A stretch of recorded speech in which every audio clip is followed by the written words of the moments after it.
హరి ఓం. ప్రియాత్మస్వరూపులారా, భజగోవిందం నుండి మోహం ముద్గరం ఆ శ్లోకమంజరి నుండి మరొక శ్లోక పుష్పాన్ని మీతో పంచుకుంటానండి. యావత్ పవనో నివసతి దేహే తావత్ పృచ్చతి కుశలం గేహే గతవతి వాయౌ దేహాపాయే గతవతి వాయౌ దేహాపాయే భార్యా బిభ్యతి తస్మిన్ కాయే భజ గోవిందం భజ గోవిందం గోవిందం భజ మూఢమతే. మూర్ఖుడా, గోవిందుణ్ణి భజించు.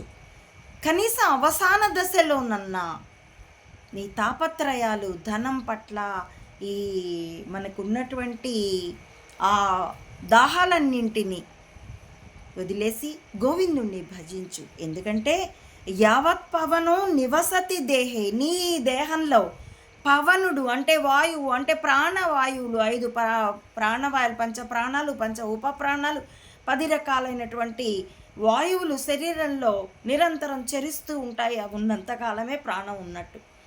కాబట్టి అవి నివసతి దేహే, నీ దేహంలో అవి నివసిస్తూ ఉన్నంతసేపే తావత్ పృచ్చతి కుశలం గేహే, అప్పుడు మాత్రమే ఇంట్లో వాళ్ళు, ఇంటికి వచ్చిన వాళ్ళు బాగున్నారా, ఆరామా అని అడుగుతారు, కుశలమా అని అడుగుతారు.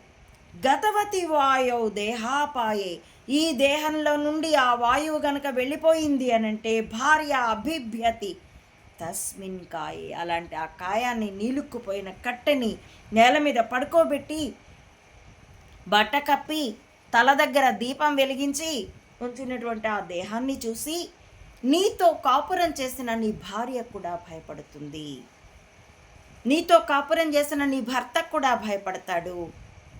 ఆ దేహంలో తమకి తెలియనిదంటూ, తాము చూడనిదంటూ ఏ భాగము లేదు, తాము స్పృశించనిది లేదు. అయినా కానీ ప్రాణం పోయాక ఆ కట్టెని చూసి భయపడతారు. ఇది దీనికి ఉన్న విలువ. ఇంకాసేపు ఆగితే అది ఉబ్బరిస్తుంది, అసహ్యకరమైన వాసన వస్తుంది. కాబట్టి త్వరగా కానివ్వండి, త్వరగా తీసేయండి, ఇంకా రావాల్సిన వాళ్ళు ఉన్నారా అని అడుగుతారు. అది దేహానికి ఉన్నటువంటి విలువ. దీని పట్ల ఎంతో మోహాంక్షులమై, అందుకే ఆవిడ చింతామణి లీలాశుక్ల వారికి ప్రథమ గురువు అని చెప్తారు. ఆవిడ ఆ నాటకంలో కాళ్ళకూరి నారాయణరావు గారు ఆ పద్యం చింతామణి నోట పాడిస్తారు.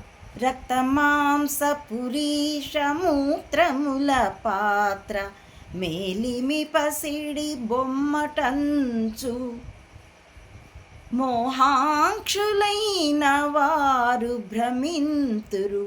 అంతే కానీ సౌందర్యమనగలదే. ఆమె కృష్ణుని సౌందర్యాన్ని మాత్రమే చూసింది. కాబట్టే తన దేహాన్ని చూసి అందరూ చొంగగారుస్తుంటే ఇది దేహమా, ఇది అందమైనదా, మూర్ఖుల్లారా అని అంటుంది. ఏ వృత్తి అని కాదు, ఎక్కడున్నామన్నది కాదు, ఎలా ఉన్నామన్నది. మరోసారి ఇలాంటి మన భావ సంపదలో ఉన్నటువంటి రత్నాలను దర్శిస్తే ఆ వెలుగులో మన కళ్ళు మిరిమిట్లు గొలిపి మన మెదడు అత్యున్నతమైన భావ సంపదతో ఉత్తేజపడుతుంది. కాబట్టి నా ప్రియాత్మ స్వరూపులారా, మనం మన భావ సంపదని ప్రతిరోజు కొంతలో కొంతన్న గుర్తు చేసుకుందాముగాక. నా ఈ వీడియోల కంటెంట్ మీకు బాగుందనిపిస్తే please like, share and recommend my channel to others and subscribe it.